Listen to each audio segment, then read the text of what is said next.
안녕하세요. 오늘은 찰리와초콜릿공장의 비밀 제22장 Along the Corridor을 낭독해 보도록 하겠습니다. Well, well, well, cried Mr. Willy Wonka. Two naughty little children gone. Three good little children left. I think we'd better get out of this room quickly before we lose anyone else.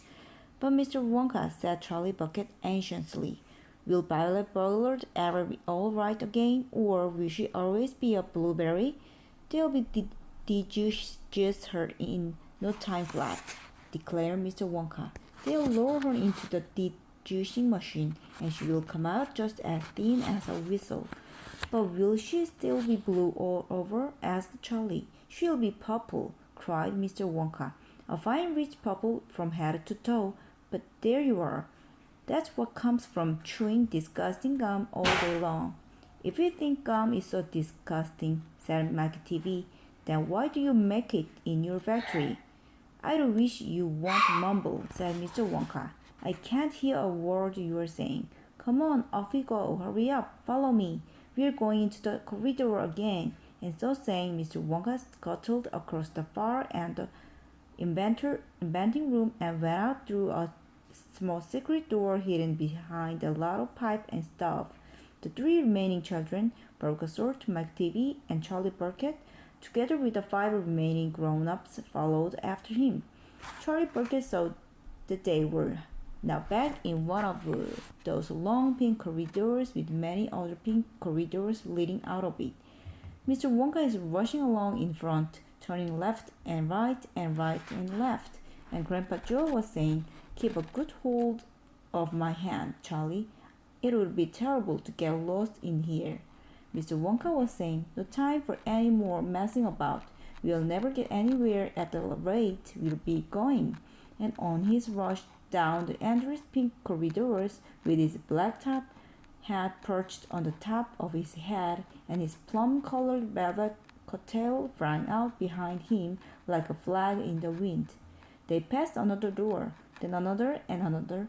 There were doors every 20 paces or along the corridor now, and they all had something written on them, and strange clanking noise, and were coming from behind several of them, and delicious smells came wafting through the keyhole, and sometimes a little jet of colored steam shot out from the cracks underneath.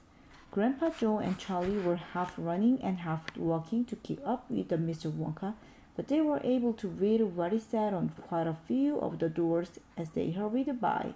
"Eatable marshmallow pillows," it said on one.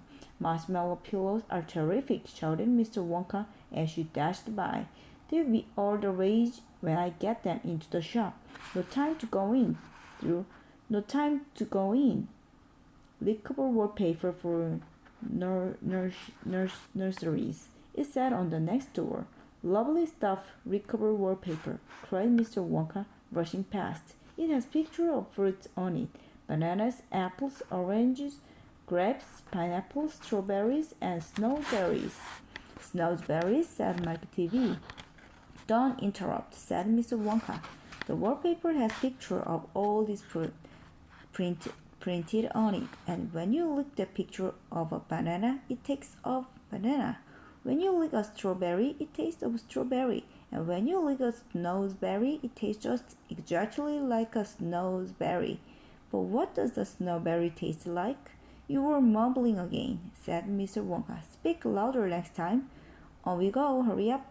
"Hot ice creams for cold days," it said on the next door. "Extremely useful in the winter," said Mr. Wonka, rushing on it. "Hot ice cream warms you up no end in freezing weather. I also make hot ice cube for putting in hot drinks. Hot ice cube make hot drinks hotter." "Cows that give chocolate milk," it said on the next door. "Oh, my pretty little cows," cried Mr. Wonka. "How I love those cows. But why can't we see them?" asked Bulbasaur. "Why do we have to go rushing on past all these lovely rooms?" "We shall stop in time," called out Mr. Wonka. "Don't be so madly impatient." "Fizzing lifting drinks," it said on the next door. "Oh, those are fabulous," cried Mr. Wonka. "They fill you with bubbles, and the bubbles are full of the special kind of gas, and this gas is so terrifically lifting that it lifts you right off the ground just like a balloon, and up you go until your head hits the ceiling, and there you stay. But how do you come down again? Asked little Charlie.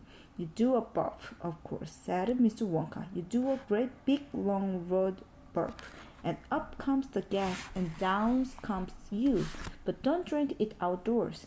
There's no knowing how high up you will be carried if you do that. I gave some to an old Oompa Loompa once out in the backyard, and he went up and up and up and disappeared out of sight. It was very sad. I never saw him again. He should have burped, Charlie said. Of course he should have burped, said Mr. Wonka. I stood there shooting.